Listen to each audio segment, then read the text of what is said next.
সফল ভবিষ্যৎ গড়ার একটাই কাহিনী, ছায়া প্রকাশনী। ছায়া প্রকাশনী। জমকালো বিয়ের পর্ব কাটিয়ে রাজ চক্রবর্তী পুরো দমে ঢুকে পড়েছিলেন সিনেমার কাজে। অরুণাচলে পাড়ি দিয়েছিলেন তার টিমকে নিয়ে।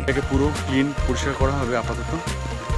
সেরেছেন অ্যাডভেঞ্চার্স অফ জোজোর অ্যাডভেঞ্চারাস শুটিং। তাই বিয়ের পর সেভাবে একান্তে সময় কাটানো হয়নি নবদম্পতির। শুটিংয়ের পর রাজের হাতে এখন অনেকটাই অবসর। শুভশ্রীও আপাতত কোনো সিনেমাতে কাজ করছেন না, তাই দুজন মিলে পাড়ি দিলেন আমেরিকার নিউ ইয়র্কে। সেখানে চুটিয়ে মজা করছেন দুজনে। ভিডিওতে ধরা থাকলো তারই কিছু মুহূর্ত।